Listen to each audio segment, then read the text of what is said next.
Ruth Benedict, she was born in the year 1887, and she was an American anthropologist. She had an idea that people have their own individual personality and also a group personality. That the people are unconsciously choosing the beliefs and the patterns of life and behaviors of the people in their group around them, adopting them in their life, and that binds people with their own individuality and their own personality together with other people sharing the same group. Her ideas are criticized as oversimplifications, but she has still an influence. And that is according to the Reader's Digest Library of Modern Knowledge, Book 2, Part 8, Man and Society, written in the 1970s by C.R. Bedouin, Jocelyn, Emily Court, Peter Loyce, Lucy Mayer, David Martin, Jacqueline Sesper, Ruth de Witters, J.C. Woodburn, on the page 447. Hi and welcome. I'm trying to learn anthropology. Today, the Bedouins and Ruth Benedict. And after we've done that, we're going to do leg injury prevention training. And if you participate in the leg injury prevention training, then das werdet ihr auch los. The Bedouin. These are Arabic-speaking herders who wander across the Middle Eastern deserts. They are organized into polygamous family groups headed by sheikhs and are devout Muslims.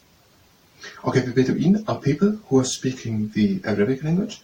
They are in the Middle Eastern, so between Europe, Africa, and Asia, they're in the middle. And they are organized in polygamous families.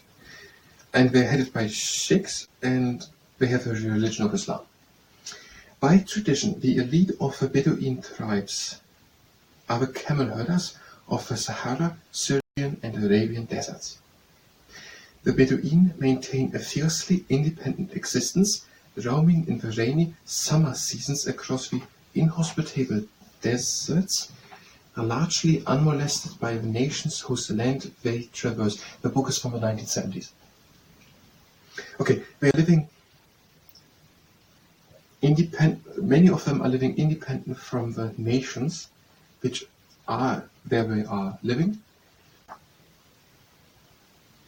And traditionally, they despise agricultural work or manual labor. But since the Second World War, many Bedouin have adopted sedentary lives near towns. Over the last decades, more and more have got more sedentary lives. I don't really know what it means, but I think sedentary means that we're starting to live at one place to settle there.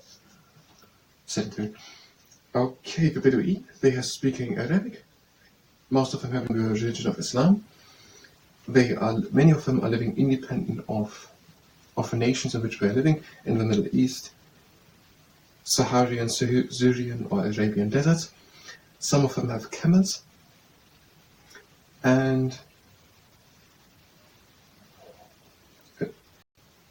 roaming in the rainy summer seasons across the inhospitable deserts. Okay, and more and more have started to have a sedentary life near off towns. I'm going to start the camera.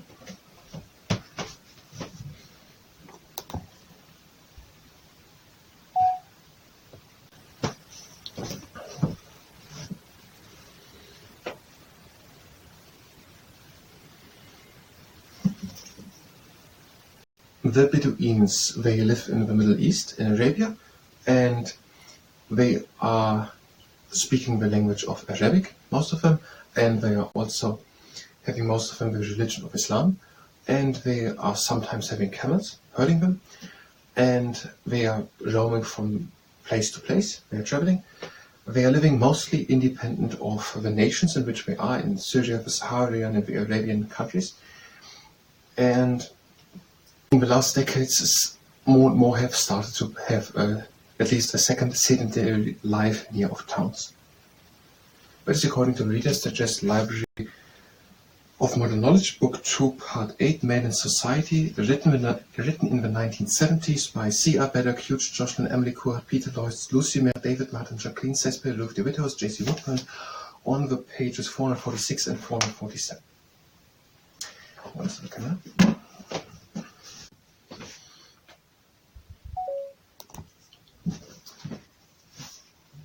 Ruth Benedict,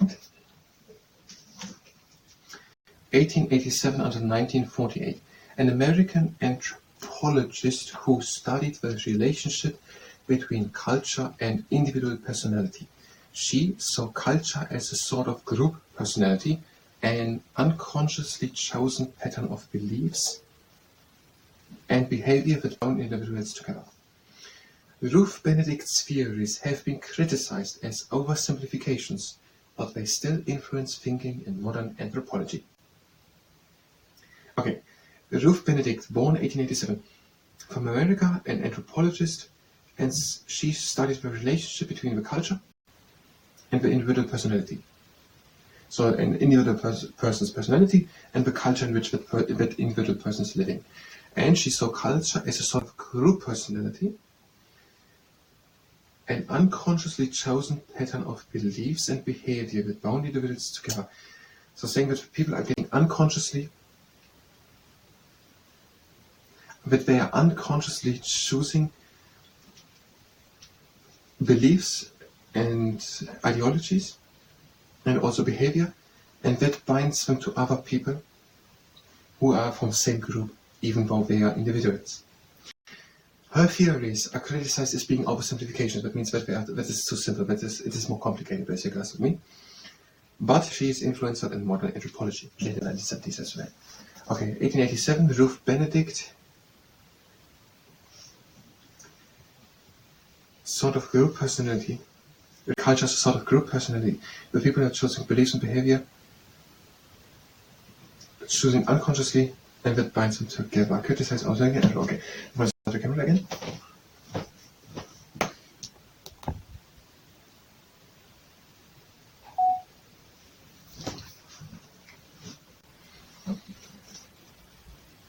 Ruth Benedict, she was born in the year 1887, and she was an anthropologist from America. And she had one idea, and that idea is that the people are having their own personal identity, but also a group identity. Let's look, was it identity? Group personality. Individual personality, group personality. Ruth Benedict, born in 1887, and she was an American anthropologist. And she had the idea that people having their own personal identity and also a group identity. It was a personality.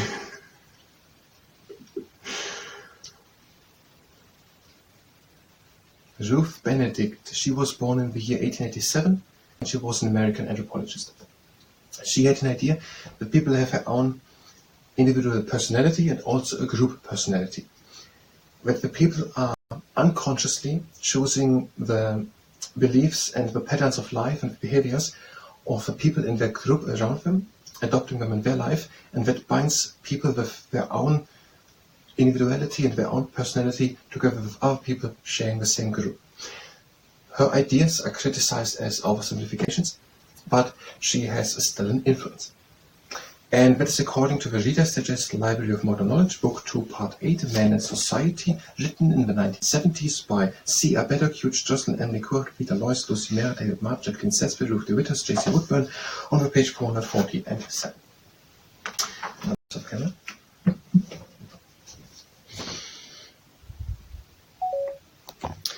And that was the anthropology part. If you were here for anthropology, you can go directly to the next part of anthropology. We will continue with anthropology.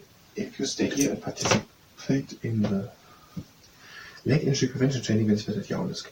Good and stable standing stance and swing the leg in front and to the side.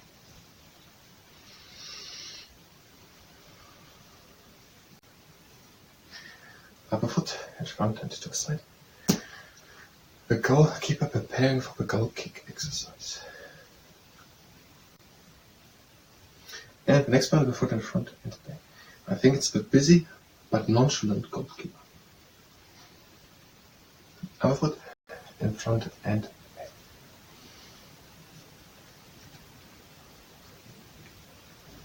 And now one leg up, hands out, and now across the confused direction.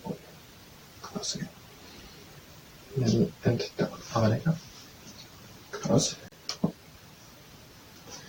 Cross. Middle and down. And one leg up and the boat lock. Press up and to the side. the other leg. It's up, side. And stand good on one leg, the wild catter. That can go to the knee, turn over, go down, and turn slowly over, all controlled, and down. The other leg, stand good, turn slowly over, down into the knee, turn controlled over, up again. And the clock can go again onto the knee, stand good on one leg, and reach with the other leg, with the heel, where you go with the standing leg, always a bit down into the knee, to imaginary 90-minute intervals on imaginary dial of a clock. Other leg, 12 o'clock, 1:30, 3, 10:30 at 9 o'clock, 7:30 at 6 o'clock, 4:30 and 3 o'clock. And now the pin pad exercise. Don't do it if you're pregnant. Heel onto the ground, lift the heel off the ground, place it again onto the ground.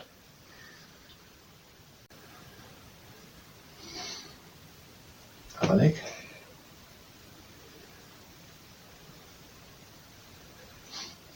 And over stamp, leg up and down. The other leg. And the horse. Leg in and out. And if you like the camel, the whole body moves. And another one, if you like and can, the whole leg swings.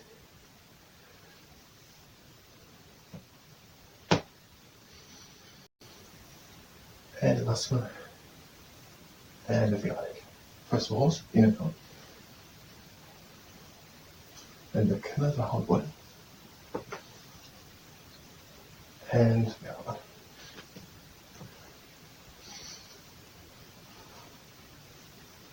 And next side. And out. And up. And out. And breathe in and close the legs. And breathing out. Which was the leg injury prevention training. I thank you very much.